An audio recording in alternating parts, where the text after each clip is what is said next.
Saudara Kepala Badan Gizi Nasional BGN Dadan Hindayana mengonfirmasi sopir mobil Satuan Pelayanan Pemenuhan Gizi SPPG yang mengalami kecelakaan di SDN Kalibaru 01 Cilincing, Jakarta Utara merupakan sopir pengganti.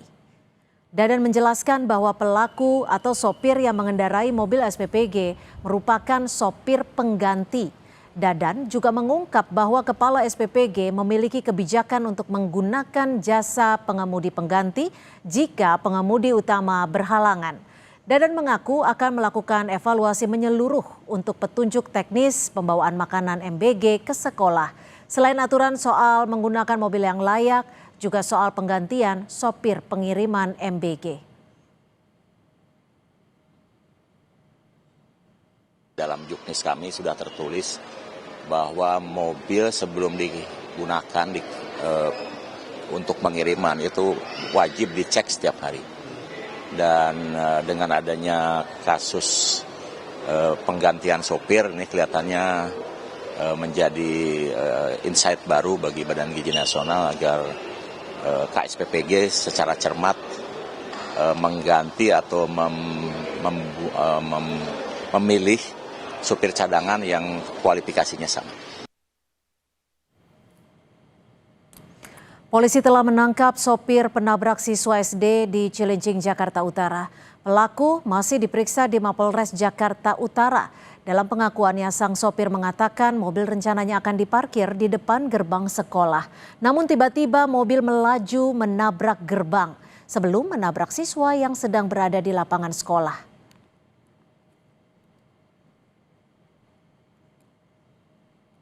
Masuk ke kelas, saya turun, nggak salah. Ya, itu saya biasa kan kalau berhenti kan di bawah turunan tuh. Nah, banyak itu nggak tahu kenapa, tahu gas sendiri gitu Pak. Kabur itu mobilnya kan? Iya, makanya pada saya teman-teman itu nggak dapat. Nah, di sini baru dapat remnya gitu. Remnya dapat? Iya. Bukan sampean panik atau gimana? Enggak, kalau nggak panik, biasanya juga saya parkir di situ udah berhenti. Saya juga jadi ada orang sini. Enggak, nyangkut nggak kaki sampean ke gas? Nggak nyangkut Pak. Hah? Nggak nyangkut. Takut terus itu karpet? Nggak nyangkut. Enggak ya? Berarti di mobil mana saya enggak? Berarti posisi anak-anak lagi upacara apel. Terus kamu mau masuk mobil atau bagaimana? Nggak masuk, mau parkir. Mau parkir? Mau parkir. Oh, di Mau depan. parkir di halaman apa di mana? Di sini gerbang. Di depan, tiba-tiba mobil kabur. Iya, Naik. Apa biasanya kan parkir di depan gerbang itu Pak, karena upacara udah biasa sih gitu kan. Karena upacara baru mobil baru masuk gitu. Iya. Nah makanya saya mau berhenti gitu memang gas Pak. Naik dong ke atas. Iya. Nggak rem tangan. Nggak kepikiran Panik ya. Iya, Panik. Wakil Kepala BGN Sony Sonjaya akui sopir mobil yang membawa MBG merupakan sopir pengganti. Meski begitu BGN menjamin akan bertanggung jawab penuh atas biaya pengobatan korban. Lantas siapa yang harus bertanggung jawab atas penggantian sopir yang berakibat fatal? Kita bahas bersama staf khusus Gubernur DKI Jakarta Chiko Hakim dan juga ahli hukum pidana Prof. Hipnu Nugroho. Selamat petang Prof. Hipnu. Mas Chiko, terima kasih sudah bergabung bersama kami di Kompas Petang. Ya, selamat petang, Pak Chiko. Mas Chiko, sudah ada update terbaru seperti apa penanganan kasus ini, baik termasuk soal penanganan kasus sopir dan juga update dari BGN-nya akan seperti apa pertanggungjawabannya? Yang pasti pertama fokus utama dari Bapak Gubernur Pramono Anung dan jajaran sesuai dengan arahan beliau pagi ini adalah untuk menangani siswa-siswa atau para korban dan juga ada guru juga yang menjadi korban terkait dengan biaya mereka di rumah sakit, terkait dengan penanganan mereka, apakah harus ada operasi dan jangan sampai ini tidak dilakukan secara maksimal. Itu dulu yang pertama. Dan tentunya kami berduka dengan kejadian ini, musibah ini, dan kami juga di awal telah langsung memeriksa apakah pihak sekolah telah melakukan SOP yang benar, yaitu menutup ketika siswa berada di dalam, dan ternyata sudah betul sesuai dengan video-video yang beredar. Artinya dari pihak Disdik, Dinas Pendidikan DKI Jakarta, clear bahwa prosedur sudah dilakukan. Oke, untuk korbannya sendiri, tentunya seperti apa kondisinya Mas Chiko? Siapa? Korban. Korban itu alhamdulillah kalau nggak salah 22 korban total semuanya dalam kondisi yang cukup membaik ke Oke. sininya. Ada beberapa yang harus dilakukan tindakan. Alhamdulillah tidak ada korban Baik. nyawa. Walaupun tentu apapun itu yang terjadi pada anak-anak, saya nggak bisa terpikirkan ya, kita semua mungkin punya anak-anak di rumah yang Ya. juga miris melihat ini, bahkan Oke, Bapak kami Gubernur tangkap. sempat. Ya, kami tangkap Mas Terkait Ciko. pertanyaan Fitna tadi terkait dengan MBG, tentunya ini adalah bagian dari apa yang menjadi tanggung jawab dari BGN sendiri. BGN tadi sempat menyampaikan akan mau menanggung biaya, namun Pemprov DKI Jakarta juga sejak awal sudah diperintahkan oleh Bapak Gubernur untuk Dinas Kesehatan untuk membebaskan biaya di Oke, rumah kami sakit. tangkap sampai di situ, tapi sebelum kita bicara soal pertanggungjawaban, saya akan ke Prof. Hipnu. Prof. Hipnu, apakah tanggung jawab terhadap peristiwa ini akan berhenti sampai di sopir atau pertanggungjawabannya bisa meluas? Karena kita tahu bahwa kendaraan ini membawa makan bergizi gratis untuk siswa, ada penyelenggaranya dan juga ada pihak yang menentukan siapa sopir penggantinya.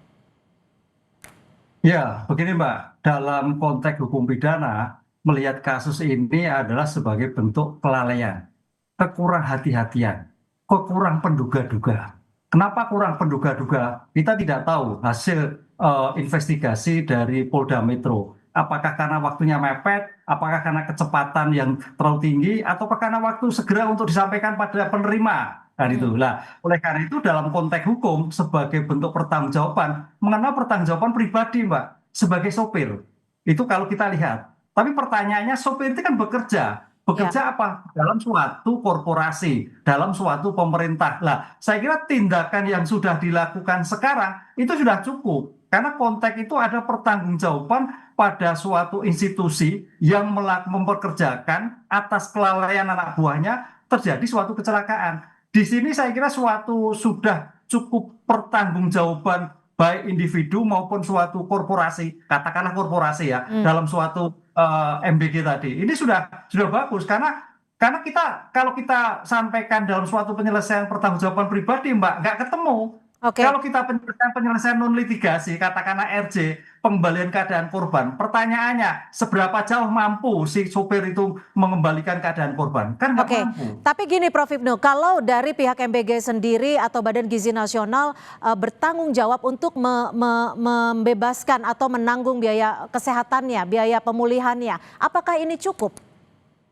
Saya kira sebagai bentuk penyelesaian hukum, kita ada dua alternatif. Alternatif litigasi atau alternatif non litigasi sebagai bentuk alternatif. Kalau itu memang sudah dirasa cukup, ya tergantung para pihak. Disinilah nanti para korban itu menerima atau tidak.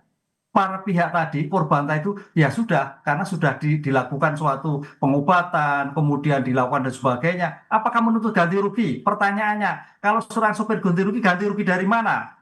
Disinilah ada alternatif yang harus dilakukan oleh penegak hukum. Mau penyelesaian apa? Litigasi bisa, non litigasi bisa. Di sini saya kira sebagai bentuk tujuan hukum yang rehabilitatif ataukah restoratif. Nah, restoratif diambil alih oleh MBG, oleh pemerintah DKI itu saya kira suatu luar biasa karena yang bersangkutan bekerja pada konteks pelayanan MBG. Oke, Mas Ciko, ini yang menjadi pertanyaan kami adalah bahwa Kepala BGN sempat menyebutkan bahwa kami mendapatkan insight baru agar SPPG juga punya sopir cadangan dengan kualitas yang sama dengan sopir utamanya. Apakah harus menunggu jatuhnya korban baru insight ini ada? Bagaimana dari Pemprov DKI Jakarta melihat ini? Ini pertanyaan yang kurang tepat dilayangkan ke kami ya, Cynthia ya. Tapi pada prinsip kami di Pemprov DKI Jakarta tentunya memastikan kami ingin keamanan dan keselamatan anak-anak kami terjaga di anak didik kami, warga DKI Jakarta. Dan apapun itu kami berharap pihak-pihak luar dari Pemprov DKI Jakarta, masuk ke PBG, BGN, dan lain-lain untuk kemudian memastikan bahwa apabila beroperasi di internal atau di dalam sekolah ya milik kami, Pemprov DKI Jakarta atau di lingkungan sekolah untuk betul-betul memastikan pekerjanya siapapun itu, baik supir, baik siapapun yang tentunya adalah orang-orang dewasa dipastikan melalui screening yang ketat karena ini Oke. berurusan dengan anak. Itu aja ke depannya. Tapi gini, Mas Ciko, kenapa saya menanyakan ini ke Mas Ciko selaku staf khusus Gubernur DKI Jakarta? Karena ini terjadi di Jakarta dan ini terjadi di bisa dikatakan seharusnya adalah ruang aman. Lalu bagaimana dari Pemprov DKI Jakarta ini juga berkoordinasi dengan pihak SPPG bahwa tidak ada satu kelalaian pun yang bisa mengorbankan anak-anak? Yang pasti kita akan berkoordinasi dan berkomunikasi, Cynthia, karena ada batasan-batasan dari apa yang kita bisa lakukan. Kita tidak bisa menghentikan MBG, ya kan? Kita tidak bisa menghentikan proses atau prosedur yang dilakukan oleh SPBG. Yang bisa kita lakukan tentunya menegur dengan keras. Dan kita sudah disampaikan itu, dan kita tunggu saja proses hukum yang sedang berlaku, karena semua ada pihak-pihak yang tentunya relevan untuk bisa menangani apapun itu terkait dengan kecelakaan ini, tentunya pihak kepolisian yang sekarang sedang Tampaknya belum ada karena namanya membawa kendaraan itu harus tanda petik seseorang yang punya kualifikasi, baik kemampuan, baik profesional maupun pengganti sebagai kendaraan yang sah. Saya kira ini sebagai evaluasi total terhadap kendaraan-kendaraan yang mengantarkan makanan-makanan anak ini bagian daripada SOP menjamin kepastian tepat waktu tapi juga aman. Oke, Oleh karena secara garis besar, maaf Prof. Hipnu, saya potong. Secara garis besar, siapa yang sebenarnya bisa dimintakan pertanggungjawaban? Apakah penyedia jasa? Apakah mitra penyedia jasa? Atau memang hanya sopir saja yang memang secara langsung sebagai pelaku?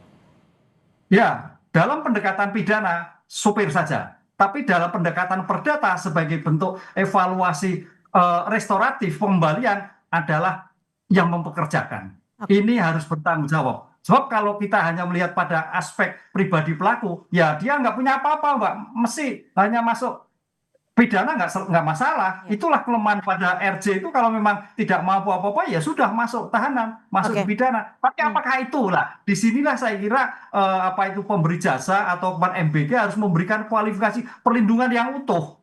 Jangan sampai terjadi seperti ini. Oke, Mas Ciko, terakhir singkat saja, apa yang akan dilakukan langkah konkret dari Pemprov DKI Jakarta untuk memastikan bahwa ruang publik khususnya sekolah yang menjadi ruang aman siswa ini berlangsung aman, tidak hanya soal pembagian MBG tapi juga soal bangunannya?